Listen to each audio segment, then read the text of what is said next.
Living Hope Channel. ஆண்டவர் ரட்சகருமாகிய இயேசு கிறிஸ்துவின் நாமத்தினால் உங்கள் ஒவ்வொருவரையும் வாழ்த்தி நாங்கள் வரவேற்கிறோம். கர்த்தர் உங்களை ஆசீர்வதிப்பாராக. ஓகே, நெகேமியா என்றால் யெகோவா என் ஆறுதல் என்று அர்த்தமாம். எவ்வளோ நல்ல அர்த்தத்தோட கூடிய பெயர்களை அவங்க பெற்றோர்கள் வைத்திருக்கிறாங்க பார்த்தீங்களா? ஸோ நம்முடைய பிள்ளைகளுக்கும் இப்படிப்பட்ட தேவனுடைய செயலை குறித்தான நல்ல அர்த்தமுள்ள பெயரை நம்ம வைக்கும் போது, அப்போல்லாம் நீங்கள் கூப்பிடும் போது யெகோவாயின் ஆறுதல் யெகோவாயின் ஆறுதல் சொல்லி கூப்பிடும் போது அந்த வார்த்தையில் ஒரு பெரிய ஆறுதல் இருக்குது இல்லையா, ஜீவன் இருக்கிறது நம்ம பார்க்குறோம். ஓகே, இந்த நெகேமியா புஸ்தகம் நம்ம எல்லாருக்கும் ஒரு நல்ல தெரிந்த ஒரு புஸ்தகமாக இருக்கிறது. இந்த நெகேமியா சூசா அரண்மனையில் அர்த்தசாஸ்டா ராஜாவுக்கு பானபாத்திரக்காரனாக இருக்கிறார். அப்போ நம்மளுக்கு கொஞ்சம் கற்பனை பண்ணி பார்த்திங்கன்னா அது நல்ல ஒரு வேலை இல்லையா, ஒரு ராஜாவுடைய அரண்மனையில் ஒரு வேலை, அரசாங்கத்தின் வேலைன்னு வச்சுங்களேன். அப்போ அரசாங்க சம்பளம், அரசாங்கத்துடைய தங்குமிடம் எல்லாமே இலவசமாக இருக்கும் அவனுக்கு. கண்டிப்பாக எல்லாவற்றை காட்டிலும் பானபாத்திரக்காரன். அப்போ ராஜா டேஸ்ட் பண்ண வேண்டியதெல்லாம் இவர் கண்டிப்பாக டேஸ்ட் பண்ணியிருப்பார். எப்போ வேணாலும் போகலாம், எப்போ வேணாலும் வரலாம். ஒரு நல்ல ஒரு பதவியில் அவர் இருக்கிறார். ஆனாலும் தான் லைஃப் நல்லா செட்டில் ஆயிடுச்சு என்று சொல்லி மாத்திரம் இராதபடி எருசலேம் தேவாலயம் செட்டில் ஆயிடுச்சா என்கிற ஒரு நோக்கத்தோடு வாழ்ந்த மனிதன் தான் இந்த நெகேமியாவாக இருக்கிறார். அநேக சமயத்தில் நம்ம செட்டில் ஆகிட்டோம், நம்ம பிள்ளைகள் செட்டில் ஆகிட்டோம், ஒரு வீடு கட்டியாச்சு, பணம் இருக்குது, பேங்க்கில் இருக்குது என்கிற ஒரு மைண்டோடு வாழாதபடி தேவ ராஜ்யம் செட்டில் ஆயிடுச்சா என்கிற ஒரு எண்ணத்தோடு ஒரு தரிசனத்தோடு வாழுகிற ஜனங்கள் தான் இன்றைக்கு எழுப்புதலுக்கு தேவைப்படுகிறவர்களாக இருக்கிறார்கள். ஓகே, இவர் இருக்கிற நேரத்தில் ஒரு மனுஷன் யூதாவிலேருந்து வராங்க சில மனுஷர்கள்லாம்.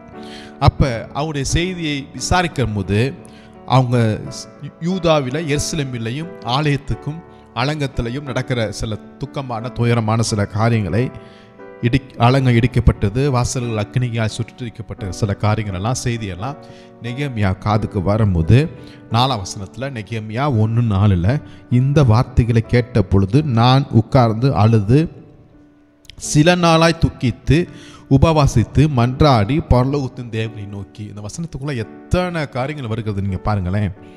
நான் கேட்டபோது நான் உட்கார்ந்து அழுது துக்கித்து உபவாசித்து மன்றாடி, இதுக்கப்புறம் பரலோகத்தின் தேவனை நோக்கி அவர் ஜெபிக்கிறதை நாம் பார்க்குறோம். ஜெபிக்கிறது மாத்திரமல்ல, ராஜாட்ட போகிறாரு, ராஜா இவரோட முகத்தை பார்க்குறாரு, என்ன பிரச்சனைன்னு கேட்குறாரு, ஏன் துக்கம்னு கேட்குறாரு. இந்த காரியங்களெல்லாம் எக்ஸ்பிளைன் பண்ணும்போது ராஜா அங்கே சுற்றி லீவு கொடுக்குறாரு.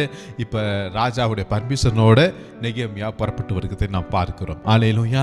அப்போ யாருடைய மனதில் யாருடைய சிந்தனையில் தேவ ராஜ்யத்தை குறித்தான ஒரு கவலை இருக்கிறதோ அந்த கவலைகளை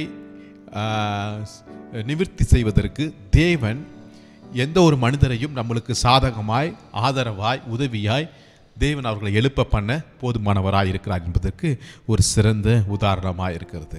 இப்போ இந்த நெகேமியாவும் அவனோட கூட இருந்த மனிதர்களும் அலங்கத்தை கட்டும்படியாய் புறப்பட்டு போகிறார்கள். அப்போ எப்போ நம்ம அலங்கத்தை கட்ட தேவனுடைய ஊழியத்தை செய்வதற்கு நம்ம போகிறோமோ அது எப்படிப்பட்ட வேலை என்பதை நான் பார்க்க போகிறோம். ஓகே, சில 4 காரியங்களை நான் சொல்ல போகிறேன். நெகேமியா 2ஆவது அதிகாரத்தில் 18ஆவது வசனத்தை நான் வாசிக்கிறேன். நெகேமியா 2:18 கடைசியில் நீங்கள் வாசிக்கும் போது, அப்பொழுது அவர்கள் எழுந்து கட்டுவோம் வாருங்கள் என்று சொல்லி அந்த நல்ல வேலைக்கு தங்கள் கைகளை திடப்படுத்தினார்கள். நல்ல வேலைக்கு தங்கள் கைகளை திடப்படுத்தினார்கள். அப்போ தேவனுடைய ராஜ்யம் ஊழியம் என்பது நல்ல ஒரு வேலை. நீங்கள் நெகேமியாட்ட போய் கேட்டிங்கன்னா உனக்கு கவர்மெண்ட் வேலை இருக்குது, நீ ஏன் இங்கே வந்தேன்னு கேட்டிங்கன்னா அவர் சொல்லுவார், அந்த வேலையை காட்டிலும் இந்த வேலை தான் நல்ல வேலை என்பதை அவர் நிச்சயமாக அவர் சொல்லுவார். ஓகே, அடுத்ததாக 3ஆம் அதிகாரத்தில்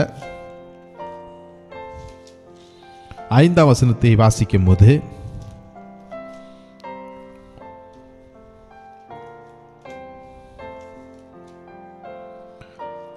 அதில் கடைசியில் தங்கள் ஆண்டோடைய வேலைக்கு ஆமென். முதலாவது பார்த்தோம் நல்ல வேலை, 2வது பார்க்குறோம் அது ஆண்டோடைய வேலை. ஆமென். முன்னாடி ராஜாவுடைய வேலையை பண்ணிட்டு இருந்தார், இப்போ ராஜாவுடைய வேலை. முன்னாடி சாதாரண வேலை, இது நல்ல வேலை. அது ராஜாவுடைய வேலை, இது ராஜா. அத்தான் ஆண்டருடைய வேலையாக இருக்கிறது. அடுத்ததாக 4ஆம் அதிகாரம் 19ஆம் வசனத்தை வாசிக்கும் போது, நான் பிரபுக்களையும் அதிகாரிகளையும் மற்ற ஜனங்களை நோக்கி, வேலை பெரிதும் விஸ்தாரமாக இருக்கிறது. 3வது பாருங்க, இது எப்படிப்பட்ட வேலை என்றால் நல்ல வேலை, ஆண்டவருடைய வேலை, பெரிய விஸ்தாரமான வேலை. அல்லேலூயா. நல்ல வேலை, ஆண்டவருடைய வேலை, இந்த வேலை பெரிதும் விஸ்தாரமான வேலையா இருக்கிறது. அல்லேலூயா. அதுக்கப்புறம் 10ஆம் அதிகாரம் 33ஆம் வசனத்தை வாசிக்கும் போது, இது கர்த்தருடைய ஆலயத்துடைய வேலையா இருக்கிறது. ஆமென். அப்ப எந்த அளவுக்கு இந்த வேலையை குறித்து நெகேமியா யோசித்திருக்கிறார் பாருங்களேன். அவருடைய மைண்ட்ல இருக்கிறது நீங்க பாருங்களேன். நல்ல வேலை, ஆண்டுடைய வேலை, பெரிய விஸ்தாரமான வேலை, இது கர்த்தருடைய ஆலயத்துடைய வேலை. இதில் உற்சாகமாய் நம்ம இருக்க வேண்டும். ஆமேன். அப்போ எந்த ஒரு ஊழியத்தை ஆண்டவர் நம்மளுக்கு கரத்தில் கொடுத்தாலும் சரி, அதில் நம்ம உற்சாகமாய் செயல்படணும். ஆணுடைய ஊழியத்தில் ஒரு நாளும் சோம்பேறித்தனமாக இருந்துடவே கூடாது. ரொம்ப திருப்பி சொல்கிறேன், ஆணுடைய ஊழியத்தில் நாம் சோம்பேறித்தனமாக இருப்போம் என்றால், நிர்விசாரமாக இருப்போம் என்றால், நம்ம மேல் கொடுத்துருக்கிற ஊழியம் நிச்சயமாக ஈடுபட்டு போயிடும். நிச்சயமாக ஆண்டவர் வேற யாருக்காவது கொடுத்துருவாருங்க.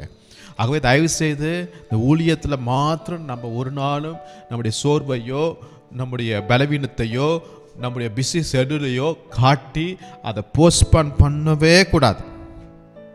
ஆமேன். அல்லேலூயா. சரி, இப்படிப்பட்ட வேலையை நம்ம பார்க்கிறோம் இல்லையா? இப்போ அதே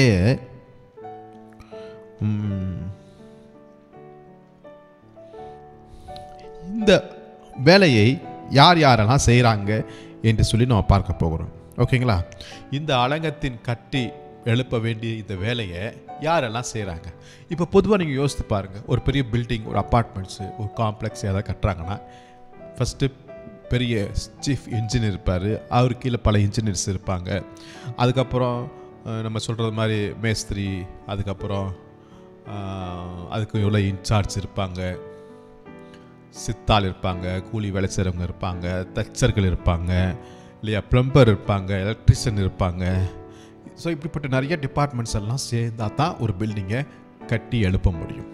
ஆனால் இங்கே என்ன ஒரு ஆச்சரியம்னா, இந்த அலங்கத்தை 52 நாளில் கட்டி எழுப்பிட்டார்கள். ஆமேன். ஆனால் நான் பில்டிங் கட்டுறதுக்கு யார் யாரெல்லாம் வேணும்னு சொன்னேனே, அந்த எந்த டிபார்ட்மெண்ட்டுமே இங்கே உள்ளே வரலை. அதுதான் ஒரு முக்கியமான ஒரு காரியத்தை நான் சொல்ல வரேன். ஆமாம், யாரெல்லாம் கட்டினாங்க அப்படின்னு நீங்கள் பார்க்கும்போது, நான் சொன்ன இந்த ப்ளம்பரோ, எலக்ட்ரிஷியனோ, ஆமாம், இந்த கொத்தனாரோ, இவங்க யாருமே, இன்ஜினியரோ யாருமே வரல. அப்படி யார் தான் வந்தாங்க அப்படின்னு பார்க்கும்போது, ஒரு சில வசனத்தை நான் வாசிக்க விரும்புகிறேன். நெகேமியா 3ஆம் அதிகாரம் 1ஆம் வசனத்தை வாசிக்கும் போது, அப்பொழுது பிரதான ஆசானாகிய எலியாசிப்பும் அவன் சகோதராகிய ஆசாரியர்களும் எழுந்து ஆட்டுவாசலை கட்டினார்கள். அல்லேலூயா. என்ன ஒரு ஆச்சரியம்னா, யார் இங்கே கட்ட ஆரம்பிக்கிறா இந்த வாசலை? பிரதான ஆசாரியர்கள். ஏங்க, பிரதான ஆசாரியருடைய வேலை என்னங்க? அவர் ஆராதனை செய்யணும், ஊழியம் செய்யணும், அவர் பிரசங்கம் பண்ணணும், பலி கொடுக்கணும். இது தானே அவருடைய வேலை அப்படின்னு நம்ம நினச்சிட்டு இருக்கிறோம். ஆனால் இந்த வேலையை யார் யாரெல்லாம் செய்கிறாங்க என்று பாருங்களேன். சில சமயத்தில் நம்ம யோசிக்கக்கூடியதெல்லாம், இவங்கெல்லாம் இது தான் செய்யணும், பாஸ்டர் தான் இது செய்யணும், பைபிள் காலேஜ் முடித்தவங்க தான் இது செய்யணும், பாஸ்டர் அம்மா தான் இது செய்யணும் என்று சொல்லிட்டு அப்படியே ஒதுக்குப்புறமாக போகக்கூடாதபடி எல்லாமே எல்லா ஊழியத்தையும் செய்யறதுக்கு நம்ம முயற்சிக்கணும். அல்லேலூயா.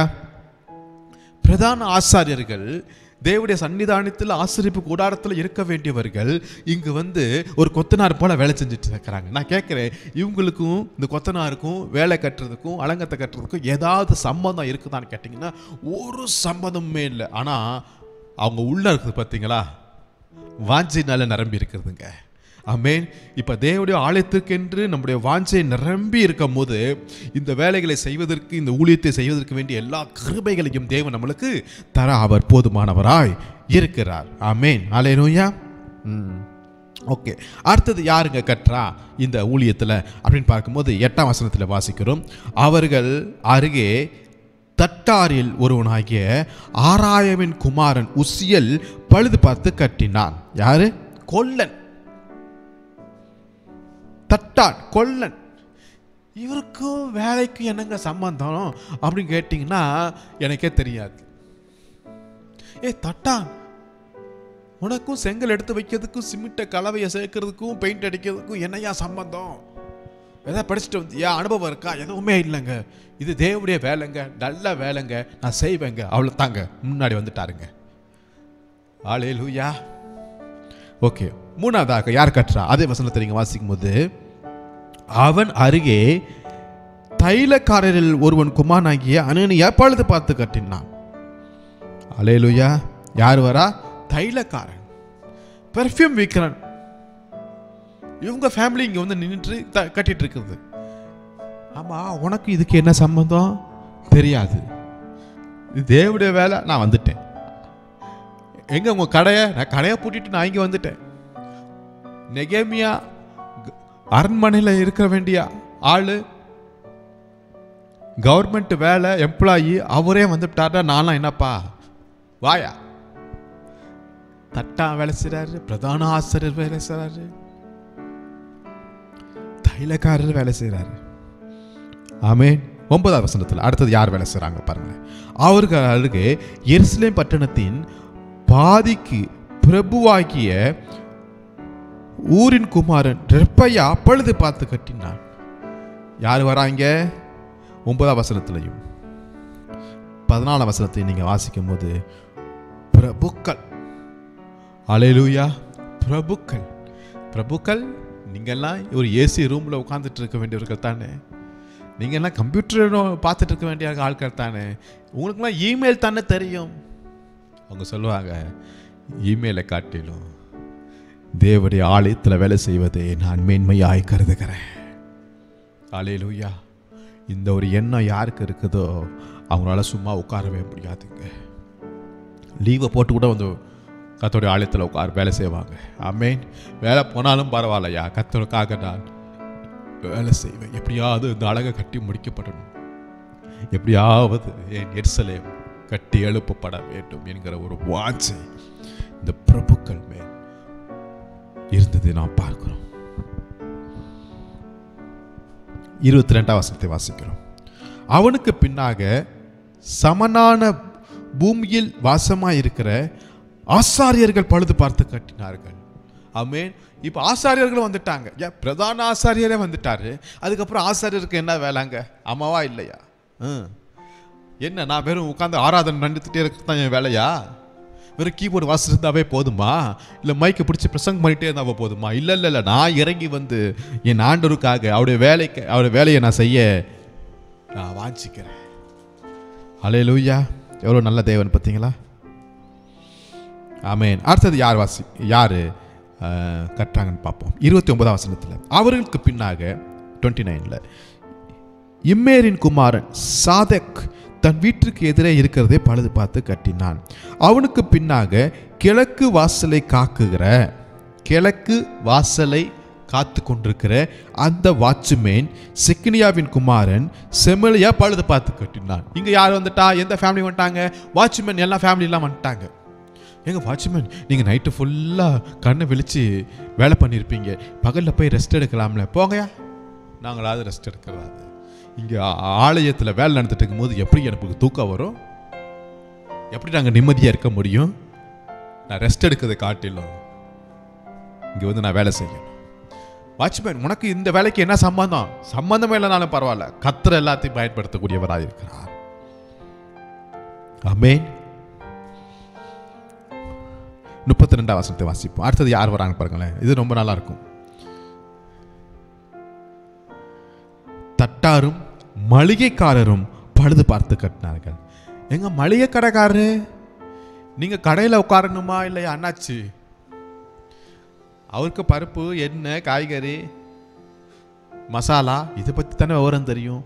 இதை பற்றி தானே அவர் வேலை செஞ்சுட்டு இருக்கணும்னு பார்த்தா கடையை க்ளோஸ் பண்ணிட்டு மளிகை கடைக்காரரு இங்கே உட்காந்துட்டு இருக்கிறாரு. எங்கள் கடைக்கு யாராவது கஸ்டமர் வந்தாங்கன்னா வந்துட்டு போதியா, நாளைக்கு வந்து கூட வந்து வாங்கிட்டோம். இப்போ எப்படியாவது நான் ஆலயத்தை அலங்கத்தை கட்டி எழுப்பணும். அப்போ தேவ ராஜ்யத்தில் தேவ ஊழியத்தில் அனைத்து விதமான மக்களுக்கும் சம்பந்தம் உண்டு. ஆமென். இதை நல்லா புரிந்து கொள்ளணும். தேவ ஆலயத்தில், தேவ ஊழியத்தில், தேவ ராஜ்யத்தில் எல்லா விதமான மக்களுக்கும் இங்கு சம்பந்தம் உண்டு. இந்த லிஸ்ட் நான் சொன்னேனே, பிரதான ஆசாரியர், பிரபுக்கள், மகா பிரபுக்கள், வாட்ச்மேனு, தைலக்காரன், தட்டான், கொல்லன், மளிகை கடைக்காரர், இந்த லிஸ்ட்டில் ஏதாவது ஒரு இன்ஜினியர் வராங்களா? இல்லை. வேலை தெரிந்த யாராவது ஒரு ஆள் வராங்களா? இல்லைங்க. கொத்தனார் வராரா? இல்லைங்க. சித்தாள் வராரா? இல்லைங்க. யாருமே வரலங்க. சம்பந்தம் இல்லாதவங்க வராங்க. கர்த்தர் பயன்படுத்தினாரு. ஆமென். நான் ஒன்று சொல்லுவேன், ஒருவேளை இன்ஜினியரும் கொத்தனாரும் இவங்களுக்கு ஆண்டவர் எதிரி அல்ல. ஒருவேளை இவங்க வந்தால் கூட எத்தனை வருஷம் கட்டியிருப்பாங்களோ எனக்கு தெரியாது. ஆனால் இது வேலை தெரியாத ஆளுங்க வந்தாங்கனால 52 நாளில் கட்டி எழுப்ப கர்த்தர் கிருபை செய்திருக்கிறார். இதெல்லாம் எதற்கு பேஸாக இருக்குது என்றால் அர்ப்பணிப்புக்கும் வாஞ்சைக்கும் உதாரணமாக இருக்கிறது. அப்போ தேவ ராஜ்யத்துக்கும் ஊழியத்திற்கும் திறமை இருக்குதோ, அனுபவம் இருக்குதோ, சர்டிஃபிகேட் இருக்குதோ இல்லையோ, ஆனால் யாருக்குள்ள அந்த வாஞ்சையும் அந்த தாகமும் அந்த எதிர்பார்ப்பும் ஆசையும் அர்ப்பணிப்பும் இருக்குதோ அவங்களை கொண்டு ஆண்டவர் நிச்சயமாய் பயன்படுத்த வல்லமையுள்ளவராய் இருக்கிறார். ஆமென். ஆனால் இந்த தேவ ராஜ்யத்தை கட்டி எழுப்பும் போது, ஊழியம் செய்யும் போது நிச்சயமாக சில பிரச்சனைகள் வரக்கூடியதாக இருக்கும். என்னென்ன பிரச்சனைகள்லாம் அங்கே வந்துச்சு அப்படின்னு பார்க்கும்போது 4ஆம் அதிகாரத்தில் எடுத்துக்கொள்ளுங்க. 5ஆம் வசனத்தை வாசிக்கும் போது, அவர்கள் அக்கிரமத்தை மூடி போடாதையும் அவர்கள் பாவம் முன்பாக கொலைக்கப்படாதிருப்பதாக கட்டுகிறவர்களுக்கு மடிவு உண்டாக பேசினார்கள். கட்டுறவர்களுக்கு மடிவு உண்டாகும்படியான சில வார்த்தைகள் வந்துச்சு. அப்போ நல்லா கவனிங்க. முதல் தேவ ராஜ்யத்தை கட்டி எழுப்பும் போது நம்ம வாழ்க்கையில் வருகிற சில உபத்திரங்கள், முதல் உபத்திரவம் நம்முடைய மனதை அவன் நொறுக்குவான். நம்ம மனதை மனமடிவாக்குவான். நம்ம மனதை உற்சாகத்தை கெடுக்கிறதுக்கு சில வார்த்தைகள் வரும். யோசேப்பு தன்னுடைய தரிசனத்தை கொண்டு போய் தன்னுடைய சொந்த ஃபேமிலிக்கு அவர் சொல்லும் போது, என்ன நீ என்ன பெரிய ஆள் ஆயிருவியோ, நாங்களாம் என்ன உன்னை வணங்கணுமோ, அவ்வளோ பெரிய ஆளா அப்படின்னு சொந்த ஃபேமிலியே அவருடைய தரிசனத்துக்கு எதிரான சில வார்த்தைகளை சொல்றாங்க. இதுதான் இன்னைக்கும் நடக்கிற காரியம். ஏன் சொந்த ஃபேமிலி, சொந்த நண்பர்கள், தெரிஞ்சவங்க, சபையில் இருக்கிறவங்க கூட நம்முடைய உற்சாகத்தை கெடுக்கக்கூடிய சில நம்முடைய மனதை புண்படுத்தக்கூடிய சில வார்த்தைகளை பேசுவாங்க. ஆனாலும் ஆண்டவர் அழைத்தார், ஒரு பெரிய வேலையை பண்ணிட்டு இருக்கிறேன், விஸ்தாரமான வேலை போயிட்டு இருக்கிறது, யார் எப்படி வேணாலும் பேசிட்டு போட்டும், நீங்க வேலையை தொடர்ந்து நடத்துங்க. ஆமென். அடுத்ததாக 4ஆம் அதிகாரத்தில் 10ஆம் வசனத்தை வாசிக்கும் போது, அப்பொழுது யூதா மனிதர் சுமைக்காரரின் பலன் குறைந்து போகிறது. பலன் குறைந்து போகிறது. நல்லா கவனிங்களேன். ஆசை இருக்கு, வாஞ்சை இருக்கு, ஏதாவது ஒன்று காரியத்தை கர்த்தருக்காக செய்யணும் என்கிற உற்சாகம் இருக்கு. ஆனா சரீரத்தில் அந்த ஒரு ஈடுபாடு இல்லாம இருக்கிறது. ஒரு சில பலவீனங்கள் நான் சொல்ல போறேன். சில பலன் இல்லை. மனசுல ரொம்ப ஆசை இருக்கு பாஸ்டர், ஆனா சரீரத்தில் அந்த பலன் இல்லை பாஸ்டர். சில வயசானவங்க சொல்றதை நான் கேட்டிருப்பேன். எனக்கு ரொம்ப ஆசை, ஊழியம் செய்யணும், போகணும், வரணும், ஆனா எந்திரிக்க முடியல, முழங்கால் போட முடியல, ஜெபிக்க முடியல, நடக்க முடியல, சரீர ஒத்துழைப்பு கொடுக்க மாட்டேங்குது. மாம்ச பலவீனமானது, ஆவி உற்சாகமாக இருக்கிறது. நல்லா கவனிக்க. அப்போஸ்தலனாகிய பவுல் கூட அவர் சரீரத்தில் ஒரு முள்ளு குத்திட்டே இருந்துச்சா, பட் அவருடைய கிருபை பூரணமாய் விளங்கும். அதை மட்டும் நீங்கள் நல்லா புரிந்து கொள்ளுங்க, விசுவாசிங்க. எந்த அளவுக்கு சில பலவீனங்கள் என் சரீரத்தில் இருந்தாலும் அவருடைய கிருபை பூரணமாய் விளங்கக்கூடியதாக இருக்கிறது. ஆமென். அழைத்தவர் உண்மை உள்ளவர். அவருடைய வாக்குத்தத்தத்தை நீங்கள் பிடித்துக் கொள்ளுங்க. 3ஆம் அதிகாரம் 5ஆம் வசனத்தை வாசிக்கும் போது, தங்கள் ஆண்டுடைய வேலைக்கு தங்கள் கழுத்தை கொடுக்கவில்லை. சில பேர் நல்லா உற்சாகமாக வராங்க, ஆனால் சில பேர் கூட இருக்கிறவங்க ரெடியாக ஆகலை. அப்போ அந்த உற்சாகத்தை கெடுக்கிறாங்க. அப்போ அந்த டீம் ஒர்க்கை என்ன செய்கிறாங்க, சில பேர் பலவீனப்படுத்துகிறாங்க, பிளவுபடுத்துகிறாங்க. தங்கள் கழுத்தை அந்த வேலைக்கு கொடுக்கறதுக்கு அவங்க உற்சாகம் இல்லை, ஆனால் வந்துட்டாங்க. சில சமயத்தில் இந்த ஊழியத்தில் சில பேரை நீங்கள் பார்க்கலாம், கூட இருக்கும்போது அது நம்மளுக்கு ஒரு கஷ்டமாக இருக்கும். ஆனாலும் பரவாயில்ல, அவங்க என்னன்னாலும் இருக்கட்டும், நீங்கள் முன்னேறி போயிட்டே இருங்க. 4ஆம் அதிகாரத்தில் 12ஆம் வசனத்தை வாசிக்கும் போது, அதை அவர்கள் அண்டையிலே குடியிருக்கிற யூதரும் பல இடங்களிலிருந்து எங்களிடத்தில் வந்து 10 விஷயம் எங்களுக்கு சொன்னார்கள்.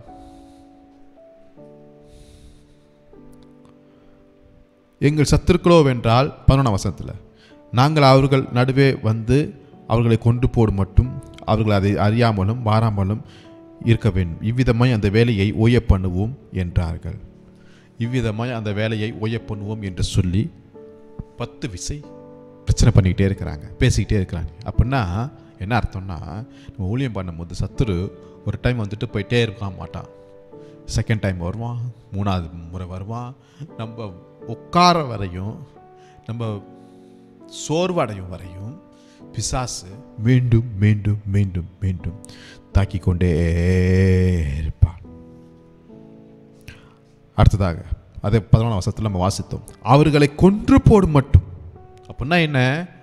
உங்களை கொன்று போடுவோண்டா, உங்களை ஒழித்து விடுவோண்டா, உங்களை வாழ விட மாட்டோம்டா, உங்களை நசுக்கிடுவோண்டா, ஏதாவது புது சட்டத்தை கொண்டு வந்தாது உங்களை உள்ள போட்டு அடைத்து விடுவோம் என்கிற ஒரு மரண பயத்தை, திகில நம்ம மனசுல கொண்டு வருவதற்கு பிசாசனவன் அங்கு செயல்படுறான். ஆனால் நான் சாகாமல் பிழைத்திருந்து அவரை துதிப்பேன், அவரை ஒழித்து செய்வேன். ஆமென். இப்படித்தான் அவங்க சில நிந்தைகளை, உபத்திரத்தை பார்த்தாங்க. ஆனாலும் நான் செய்து கொண்டிருக்கிற வேலை பெரிய வேலை, இது நல்ல வேலை, இது மகா பெரிய விஸ்தாரமான வேலை, இது கர்த்தருடைய வேலை என்று சொல்லி தங்கள் கைகளை ஒப்பு கொடுத்தார்கள். 52 நாட்களை கட்டி முடித்தார்கள். இதை கேட்டுக்கொண்டிருக்கிற அருமையான தேவனுடைய பிள்ளைகளே, கர்த்தருடைய பலன் உங்க மேல இருக்கிறது, கர்த்தருடைய அழைப்பு உங்க மேல இருக்கிறது. எல்லாவற்றை காட்டிலும் நான் இந்த உலகத்தை விட்டு போகிறதுக்கு முன்னாடி தேவனுடைய ஊழியத்தையும் தேவ ராஜ்யத்தையும் நான் கட்டி எழுப்புகிறவனாக இருக்க வேண்டும் என்கிற ஒரு நிலைப்பாடோடு இருங்க. 10 வீடு வாங்கிட்டேன், 10 தோட்டத்தை வாங்கிட்டேன், ரைட், ஓகே, கர்த்தர் ஆசீர்வதிப்பார். எல்லாத்தையும் காட்டிலும் நான் ஒரு சபையை கட்டினேன், தேவ ராஜ்யத்துக்கு நான் இந்த பணி செய்தேன் என்கிற ஒரு சாட்சி தான் பரலோகத்தில் நம்ம கேட்க போகிறோம். அந்த நெகேமியாவுடைய ஸ்பிரிட் நம்முடைய ஸ்பிரிட்டாய் மாறட்டும். கர்த்தர் உங்களை ஆசீர்வதிப்பாராக. ஜெபிக்கலாம். நல்ல பிதாவே, நல்ல நிலைக்காக, வேலைக்காக, வசனத்திற்காக நன்றியோடு ஸ்தோத்திரிக்கிறோம். நெகேமியா மேலிருந்த அந்த தாகம், அந்த பாரம், அந்த தரிசனம், அந்த மன்றாட்டின் ஆவியை எங்களுக்குள்ள நீங்க தாருங்க ராஜா. எல்லாவற்றை காட்டிலும் தேவ ராஜ்யத்தை கட்டி எழுப்பணும் என்கிற ஒரு எண்ணம், ஏக்கம், வாஞ்சை எங்கள் மனதை பிடிக்கும்படியாக ஜெபிக்கிறோம். இது ஒரு பெரிய வேலை, இது ஒரு நல்ல வேலை என்பதை உணரக்கூடிய இருதயத்தை தாருங்க ராஜா. குடும்பத்திற்காக, பிள்ளைகளுக்காக ஓடுறோம், உழைக்கிறோம், சம்பாதிக்கிறோம், ரைட், ஓகே. பட் அதே சமயத்தில் ஊழியத்திற்கென்று, சபைக்கென்று நாங்கள் எவ்வளவு உழைத்திருக்கிறோம், ஓடி இருக்கிறோம், நாங்கள் யோசித்து பார்க்க எங்களுக்கு கிருபை செய்யுங்கப்பா. நீங்கள் யாரெல்லாம் நீங்கள் எடுத்து நீங்கள் பயன்படுத்துனீங்க, சம்பந்தம் இல்லாதவர்கள்லாம், நானும் சம்பந்தம் இல்லாதவன் தான், ஆனாலும் கர்த்தருடைய கிருபை எங்களை பயன்படுத்தி கொண்டு வருவதற்காக ஸ்தோத்திரம்.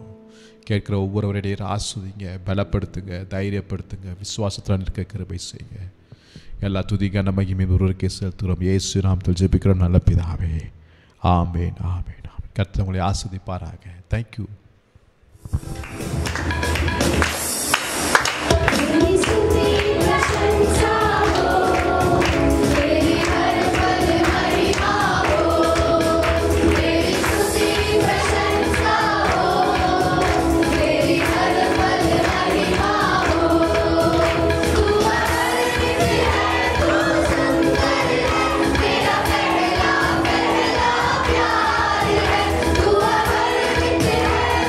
सुंदर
Hallelujah.